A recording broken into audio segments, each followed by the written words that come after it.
இந்த கண்ணினுஞ்சிறுத்தாம்பு அதனுடைய அர்த்தங்கள் நம்முடைய ஆச்சாரியர்கள் மனதிலே ஆழமாக பதிந்த ஒன்று. அதுவும் நம்முடைய சரமாச்சாரியரான மணவாள மாமுனிகளுக்கு இந்த மதுரகவி நிஷ்டை, மதுரகவி சொல்லாகிற இந்த கண்ணினுஞ்சிறுத்தாம்பிலே ஊத்தம் அதிகம். மதுரகவி சொற்படியே நிலையாக பெற்றோம்னு அருளி செய்தாரே தாமே. அந்த மாதிரி மணவாள மாமுனிகளுக்கு இந்த கண்ணினுஞ்சிறுத்தாம்பிலே ஒரு நிலையான ஈடுபாடு எப்பொழுதுமே உண்டு. இதை காட்டும் விதமாக இன்னும் திருவரங்கம் பெரிய கோவிலிலே ஒரு நிகழ்வு நடக்கிறது. அத்தியன உற்சவம் என்று சொல்லப்படுகிற பெரிய திருநாளிலே மார்கழி மாதத்திலே அரையர் சுவாமிகள் இசையோடு அருளிச் செயலை எம்பெருமான் முன்பு விண்ணப்பிக்கிறார்கள்.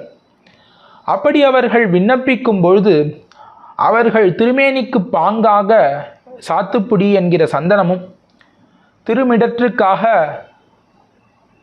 வெத்திலைப்பாக்கும் அந்தந்த சன்னதிகளிலிருந்து சமர்ப்பிக்கப்படுகிறது.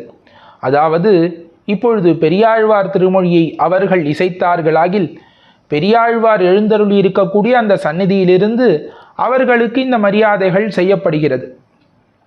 திருவாய்மொழியை இசைக்கும் பொழுது நம்மாழ்வாரின் சந்நிதியிலிருந்து இந்த மரியாதைகள் செய்யப்படுகிறது. திருமொழி சொல்லும் பொழுது திருமங்கையாழ்வார் எழுந்தருளி இருக்கக்கூடிய சன்னதியிலிருந்து இந்த மரியாதைகள் செய்யப்படுகிறது. இப்போ இதிலிருந்து நாம் என்ன புரிந்து கொள்கிறோம்? அந்தந்த ஆழ்வார்கள் பாசுரங்களை அருளி செய்யும் பொழுது அந்தந்த ஆழ்வார்கள் சந்நிதியிலிருந்து ஆழ்வார்கள் ஸ்தானத்திலிருந்து இந்த பாசுரங்களை விண்ணப்பிக்கக்கூடிய அரையர் சுவாமிகளுக்கு ஒரு மரியாதை ஏற்பட்டிருக்கிறதுன்னு புரிந்து கொள்கிறோம். அந்த மாதிரி கண்ணினுஞ்சிறுத்தாம்பு அரையர்கள் 6ஆம் திருநாள் அன்று விண்ணப்பிக்கிறார்கள். இந்த கண்ணினுஞ்சிறுத்தாம்பு விண்ணப்பிக்கும் பொழுது என்ன நடக்க வேண்டும்? மதுரகவி ஆழ்வார் சந்நிதியிலிருந்து இந்த அரையர் சுவாமிகளுக்கு மரியாதை ஏற்பட்டிருக்க வேண்டும். ஆனால் இன்று அப்படி நடப்பதில்லை. மாறாக என்ன நடக்கிறதென்னால், கண்ணினுஞ்சிறுத்தாம்பு அரையர் சுவாமிகள் விண்ணப்பிக்கும் பொழுது மணவாள மாமுனிகள் சன்னதியிலிருந்து அந்த சன்னதியை பார்த்து கொள்ளக்கூடியவர்கள் வந்து, அந்த அர்ச்சகர்கள் வந்து அரையர் சுவாமிகளுக்கு மரியாதையை செய்கிறார்கள். இப்போ எவ்வளவு ஏத்தம் மணவாள மாமுனிகளுக்குன்னு பார்த்தா, கண்ணினுஞ்சிறுத்தாம்பை மதுரகவி ஆழ்வாரிடமிருந்து எடுத்து மாமுனிகளுக்கே ஒப்படைத்தார் போலே மாமுனிகளுக்கு கண்ணினுஞ்சிறுத்தாம்பில் இருக்கக்கூடிய ஊத்தம் நாம் காணலாம்.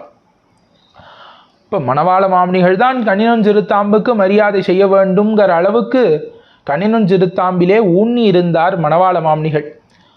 அப்படி நம் பூர்வாச்சாரியர்கள் எல்லாரும் மிகவும் மதிப்போடு வைத்து கொண்டிருந்த ஒரு இரகசியமான அருளிச் செயல் கண்ணினுஞ்சிறுத்தாம்பு.